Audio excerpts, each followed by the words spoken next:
apa kabar semuanya? Jumpa lagi bersama kami di Invest Insect. Saya Citra ditemanin teman saya Bro Roy. Oke, kami akan bahas tentang generation gap, gaya pengelolaan keuangan milenial dan generasi Z.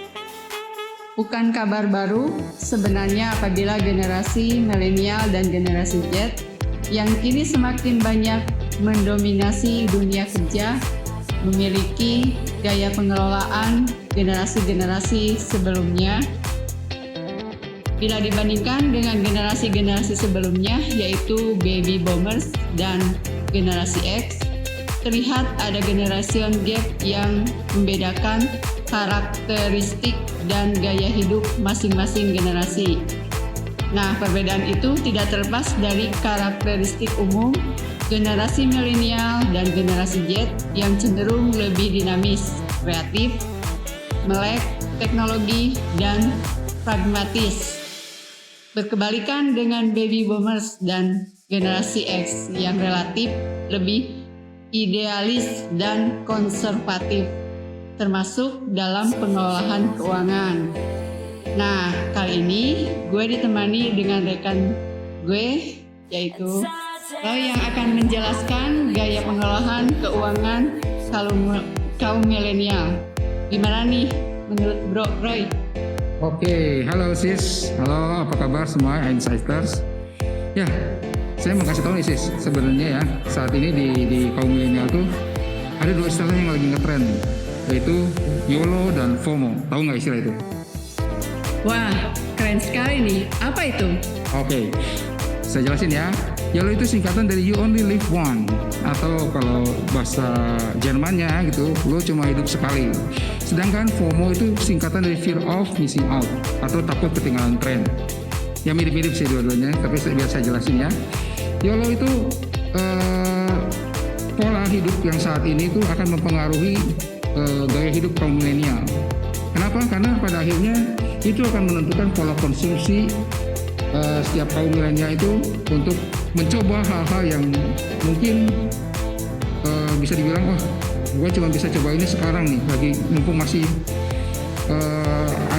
masih ada kesempatan, dan hidup kan cuma sekali, itulah istilahnya kira-kira begitu. Nah, itu akan menentukan pola konsumsi, misalnya untuk liburan ke tempat yang eksotis gitu. Bahkan gue cuma hidup sekali loh, jadi apa salahnya gue coba gitu datang ke tempat itu. Nah, jadi dengan pola pikir seperti itu mereka akan mencoba untuk menikmati apa yang mereka bisa nikmati sekarang, karena pikirnya hidup cuma sekali itu, tanpa pertimbangan yang panjang. Begitu juga dengan FOMO. Nah, itu FOMO itu akan membuat si milenial akan berkata begini, gua takut ketinggalan tren nih, takut ditinggalin teman-teman gua kalau nggak ikut tren gitu, nggak gaul gitu loh istilahnya gitu kan ya. Nah, ini akhirnya sama juga akan mempengaruhi pola konsumtif mereka gitu. Misalnya, lagi tren nih sneaker Yamaha gitu, mereka akan coba ikutin tuh, walaupun mungkin nggak penting-penting amat sebenarnya harus pakai sneaker itu, atau gadget harus yang paling canggih, atau mobil pengen coba mobil yang mewah dan lain-lain gitu sih sekarang. Oke. Jadi gimana dong seharusnya pengelolaan keuangan kaum milenial dan generasi Z itu? Oke, menarik nih. Nah, menurut saya pertama kita nggak boleh terjebak di pola YOLO dan FOMO tadi, karena kita udah tahu tadi ya, pola YOLO dan FOMO tadi membuat pola konsumtif kaum milenial itu jadi nggak beraturan, jadi istilahnya tanpa perencanaan sama sekali. Nah, kalau lu mau sekali-kali mau hangout, beli tempat yang nggak usah mahal gitu, beli gadget boleh, emang udah keharusan ya. Saat ini apa sih yang nggak bisa, yang tanpa gadget gitu, semua harus online semua. Tapi yang nggak usah harus paling canggih juga kan, yang penting kan fungsinya gitu ya. Beli mobil juga sama gitu. Kalau kita mobil kan fungsinya cuma mengantarkan kita dari titik A ke titik B gitu istilahnya. Apa sih bedanya kamu naik Mercy dari titik A ke titik B sama naik misalnya Avanza dari titik A ke titik B? Ya sama-sama juga ya kan, gitu kan. Cuman beda di gengsi gitu mungkin ya. Nah, terus cicilan juga mungkin bisa bayar, tapi ada biaya-biaya lain yang bisa muncul gitu. Misalnya dengan mobil yang mahal pakai audio system mobil yang pengen yang paling bagus gitu. Kalau misalnya nggak paling bagus, malu-maluin. Ban atau velg pengen diganti, pengen yang keren kelihatannya gitu. Kalau enggak asal nggak asik gitu ya. Tapi tanpa sadar juga mereka tuh harus sebenarnya tambah lagi biaya parkir, biaya servis, dan pajak kendaraan. Nah, kalau misalnya mau pengelolaan keuangan, saya punya tips nih. Rasa-rasanya ini tips oke ya, udah bisa diterapkan oleh sama teman-teman. Dan dengan tips ini, saya percaya teman-teman akan merasa lebih free dalam penggunaan keuangan. Karena semuanya sudah diposkan sesuai dengan kepentingannya, sesuai dengan kebutuhannya. Yang pertama apa? Pertama 10% kita harus tentunya sisihkan untuk perpuluhan lah, zakat atau sosial dan lain-lain. Itu harus kita sisihkan pertama. Terus yang kedua 10% kita harus sisihkan juga untuk asuransi kesehatan. Karena kita tahu bahwa banyak orang tuh yang tiba-tiba jatuh miskin, padahal mereka sebenarnya awalnya kaya hanya karena sakit penyakit. Kita bisa lihat ya apa yang dialami oleh almarhum Olga Saputra ya. Dia nggak kurang duit tuh, dia kaya tuh, tapi karena sakitnya dia sampai habis-habisan. Itu makanya pentingnya kita punya asuransi kesehatan. Yang ketiga, kita harus sediakan 10% biaya darurat. Ini pernah kita bahas ya di episode sebelumnya, kita perlu yang namanya biaya darurat. Kenapa? Karena kadang-kadang memang ada kebutuhan-kebutuhan yang tiba-tiba muncul. Itu harus dikeluarkan, tapi tidak pernah direncanakan gitu. Contoh ya misalnya kecelakaan lah, atau ada saudara yang butuh bantuan dan sebagainya, seperti itu. Nah, tadi udah 30% ya. Nah, sekarang lanjut. Sisihkan 15% untuk hutang konsumtif seperti kartu kredit atau cicilan KPR misalnya, atau cicilan mobil yang lainnya. Itu kita harus sisihkan untuk itu. Jadi jangan biasakan kita untuk bayar minimum untuk hutang kartu kredit, karena itu bunganya tuh berlipat itu. Kalau misalnya kita nggak bayar sama pokoknya gitu. Nah, itu 15%. Jadi total udah berapa tuh? 45% ya. Nah, 20% harus teman-teman sisihkan untuk investasi. Harus untuk investasi. Kenapa? Karena kita pengen uang kita berkembang, betul? Jadi kita harus punya 20% untuk investasi. Nah, baru sisanya itu ada sekitar 35% untuk kebutuhan hidup sehari-hari. Jadi misalnya yang tadi pos tadi udah kalian penuhi semua tuh. Yang 35% ini kamu pakainya pasti enak, karena yang penting-pentingnya udah diisi gitu. Nah, masalah nanti mau beli baju baru, mau beli celana baru, jam tangan dan sebagainya, itu bisa dilihat di 35% ini. Itu aman. Kenapa? Karena pos pentingnya sudah diisi. Nah, tapi gue mau jelasin kenapa sih 10% itu harus untuk misalnya untuk perpuluhan, untuk zakat, untuk sosial gitu ya. Karena saya percaya kita bangsa Indonesia ini adalah bangsa orang-orang yang beriman. Semua orang punya iman, walaupun agamanya beda-beda tapi beriman. Nah, dengan adanya demikian, ada kepercayaan bahwa kita tuh ada Tuhan loh yang memelihara, ada Tuhan loh yang memberikan rezeki. Nah, sudah sepantasnya kita harus tempatkan itu yang paling utama gitu ya. Gitu, menurut gimana? Oke, gue setuju banget nih dengan poin yang ini. Yang pertama itu ya, perpuluhan harus ingat kembali kepada Tuhan. Karena kita sadar kita hidup di sini itu semua kita bisa berada di sini, semua itu karena anugerah Tuhan. Jadi oleh karena itu kita utamakan untuk Tuhan dulu. Gue setuju banget. Oke, betul ya. Jadi kita harus ingat siapa pemberi berkat kita gitu ya. Nah, oke. Selanjutnya saya mau coba bahas atau menekankan pada bagian investasi gitu ya. Karena ini penting. Makanya kita buka podcast ini, Invest Insight ya.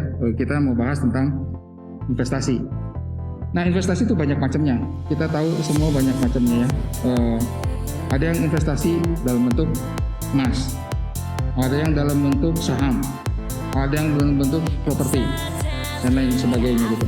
Masing-masing investasi itu punya istilahnya punya karakteristik masing-masing gitu. Nah, kita harus tahu masing-masing karakteristik itu seperti apa. Contoh harga properti kita tahu ya adalah investasi yang paling stabil. Kita tahu bahwa cenderung harganya naik untuk setiap tahunnya gitu. Kenapa? Karena kita tahu ya bumi kita nggak mungkin membesar, tapi manusia itu makin banyak. Semua orang pasti butuh yang namanya rumah gitu.